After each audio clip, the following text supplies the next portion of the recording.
Hello once again, I'm Extra Life. This is the Super 16. Today we are looking at firmware version 1.2, which is brand new, packs in a bunch of really exciting and awesome new features, including some that have been highly requested, including external mutation triggering, as well as paraphonic sequencing and some other stuff. So we've got a lot to get through, so without further ado, let's take a closer look and see how some of this new stuff works. So as I mentioned, we now have external triggering of mutations, and the way that we do that is to use the reset input. And we can reconfigure that if we turn the volume down here by going into Calibrate mode and then toggling button 11 from reset mode to mutate mode. And by the way, also on the calibration screen here, we can choose whether or not to invert the encoder. We can keep it in regular mode and choose between, if I don't bump the knob here, note mode, which shows you the note names, or numeric mode, which shows you -12 to +12 on the pitch knob. So if you're familiar with music theory, you'll probably want to put it in note mode. And over here, you can adjust the brightness of the screen as well. So we'll leave that on maximum brightness. So if we take a sequence, which sounds like this,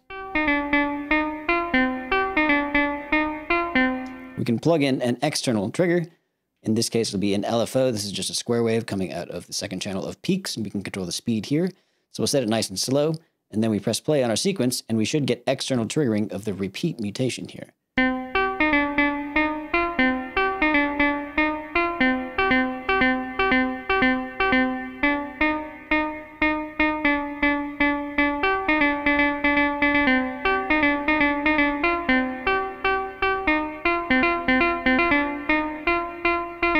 And of course, we can do that with any mutation that we like. So we'll choose reverse, octave shift. That's lovely because it gets you this kind of random jumping quality that keeps the same rhythm and melody. But we can also change the value of the octave jump. So on and so forth. We can also do transpose.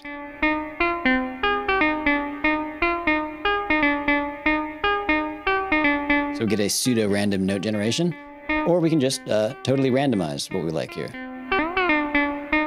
by going to randomize mode. Choose how random we want to make it.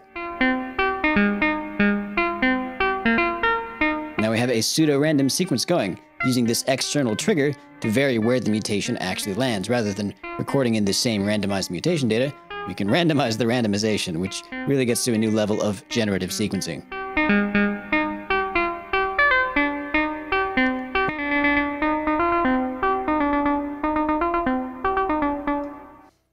Another small quality of life feature that I've added for people who are meticulous about programming is just an ability to audition notes here. So as I'm turning this knob, I can see what it is, but I can't hear it. So if I hit shift and then turn the pitch knob over to the right, it activates note audition mode. So I'm hearing two oscillators at once. So it actually plays the note for you now when you turn the knob.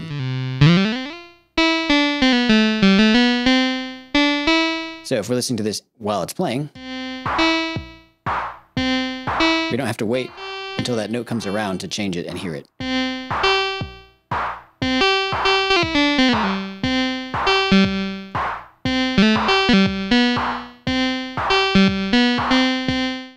The other thing in this update that I am super excited about, of course, is the new modes for control voltage output 2. So if you press shift and turn CV2, we can access 4 different modes for the output. So we have CV, which is the regular stepped voltage that we would get in normal mode. And if we hook that up, take CV2, and let's control the filter frequency of our low-pass filter here. So that's kind of the traditional velocity mode where each step has a different value. But if we turn this one notch over to LFO mode, it will actually do linear interpolation and smooth between those values.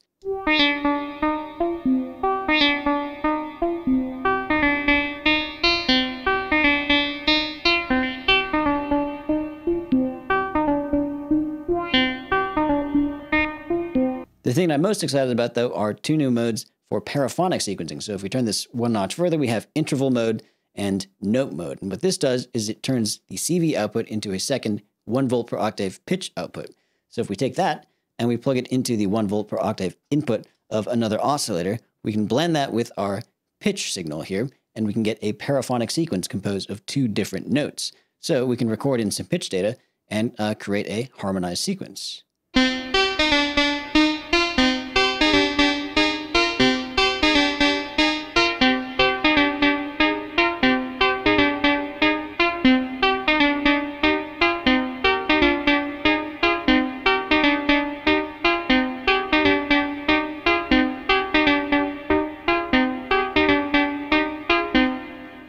CV2 becomes an interval output relative to the pitch output. So if you change the value of pitch, this will also change by a corresponding amount. But it's conformed to the scale that we select here in mode 11. So this is a minor scale.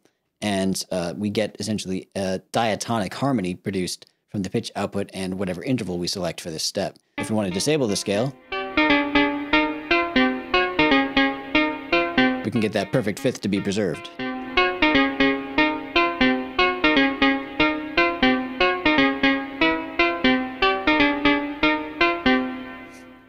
And the fourth mode, of course, is note mode, which turns this into an arbitrary pitch CV control, which has a range of C1 up to C5 here, which is slightly smaller than the range that you get with the two knobs because it's, of course, condensed into one. And it would be very fiddly if it was a 8-octave range on a single knob. So let's try recording in some data using the note mode of CV2.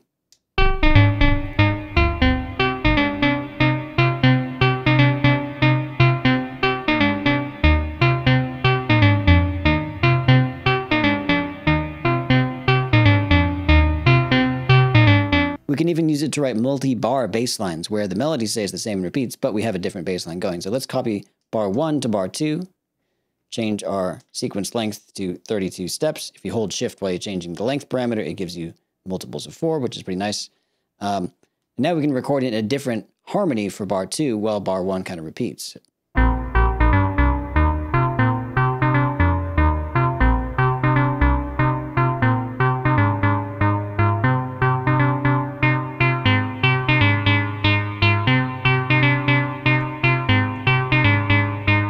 Of course, you only have the one gate output. This is a paraphonic sequencing setup. But if you want to make this bass line more complicated, you can simply use a trigger from a different source. So I've got a drum trigger sequencer here, and I will just plug in the output of that into the trigger input of my braids module, and we can create a different rhythm.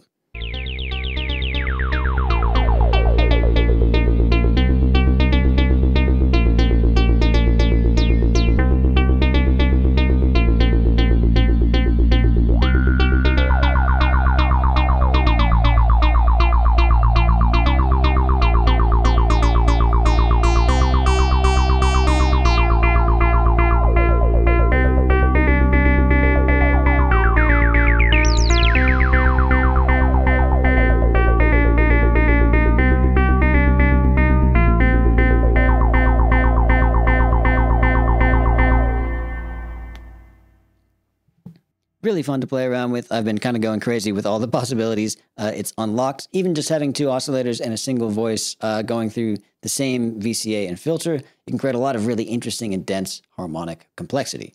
So in addition to arbitrarily programming new data with the CV knob, we can use mutations to generate harmonies as well. And there are a couple of new ones specifically for this task. We can choose one of these mutations just past the Turing mode. So we have chord, chord quantized, and sub-oscillator, as well as vibrato, which we'll talk about in a second. But let's choose the chord quantized mode here for a second. I'll press mutate on this major scale melody. I can start to add harmonies.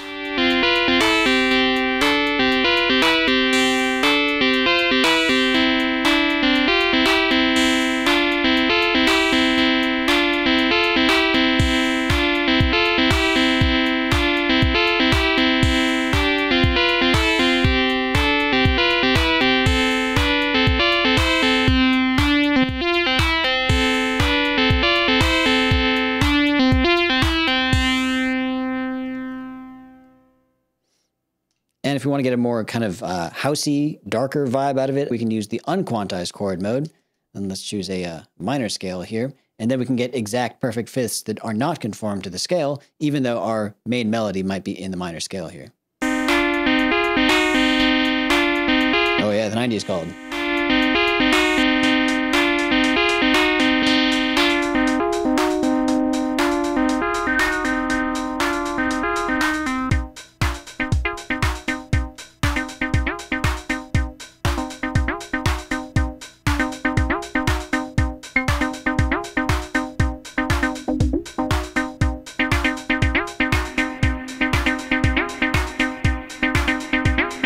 Anyway, you get the idea. And of course, the final mode that we have is a sub-oscillator, which, as you might guess, pitches the CV output to an exact octave interval, of the main pitch output.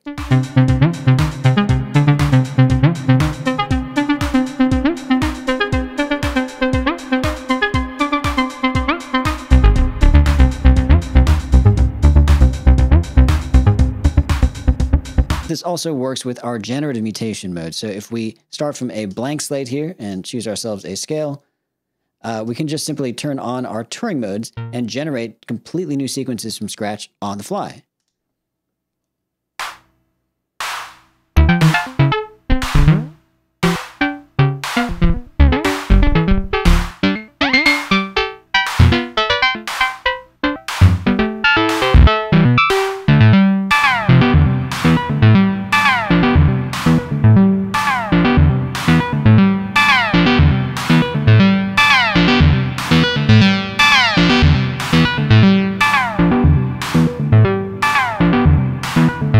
If we like how this particular harmony sounds, we can generate it in new rhythm format with Turing 2. So this will keep the existing pitches and harmonies, but put them in a new rhythm.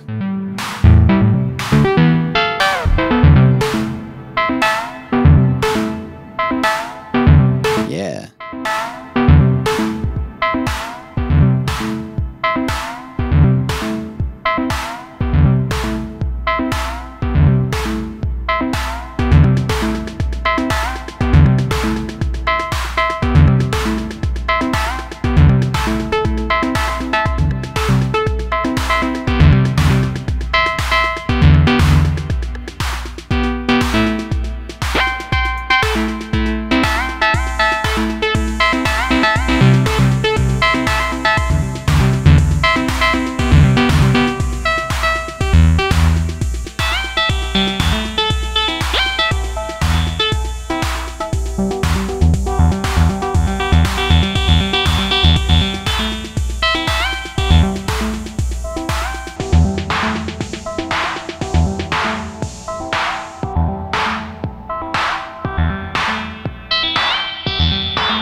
Final mutation I've added is a vibrato mutation, which is super fun to use. So if we turn the knob all the way to the right, this adds a vibrato effect while you held down the note. And you can adjust the intensity.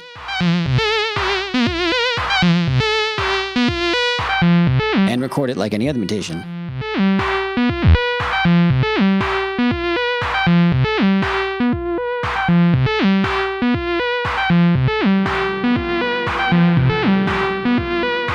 Just a nice way to add a little bit more expressiveness to an otherwise static sequence. The final thing I wanted to show you is how to calibrate your two pitch outputs to play together in harmony so that they're in tune with one another. And if you know how to calibrate the pitch output 1, that won't be very difficult, but I'll just go over it for you very briefly here. We'll turn down our voice so that we don't destroy our ears. And if we enter Shift Calibrate mode, so by pressing Shift 14, we enter Calibrate mode, we can use these buttons here on the top, and you can see these are my calibration values to choose different exact octaves. So if I turn up oscillator 1 here, you can hear these are the octave tunings that I've made. So if I take the 4th octave, I can make it sharp or flat. And apparently 20 was the tuning I decided I liked. I did this earlier with an electronic tuner. If we turn down oscillator 1 here, I turn up oscillator 2, you can see that this knob, the CV knob, now controls the tuning of oscillator 2 in that octave. So what I like to do is tune pitch output 1 using an electronic tuner or a multimeter, and then just bring both oscillators on at the same time, and then just tune them by ear so you can hear the beating frequency. This is much easier than tuning octaves by ear because you're just tuning one frequency to itself. So you can hear that get into tune and the beating frequency slows down. That's sharp, that's in tune, that's flat. And then you just repeat that, going up the octaves.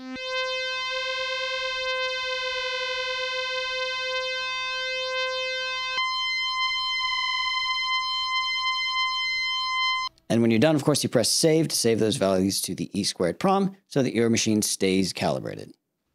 Well, that about does it for the firmware update 1.2. There was a lot to get through. I hope I got it in a reasonable amount of time and made everything as clear as it can be. But if I haven't, then go ahead and let me know in the comments down below. I will also be updating the manual and posting a link to that. So all of this, including the new mutation modes and calibration and CV2 modes, will be explained there. So thank you very much for watching. I hope that was helpful. Happy sequencing, practice, and enjoy. Peace.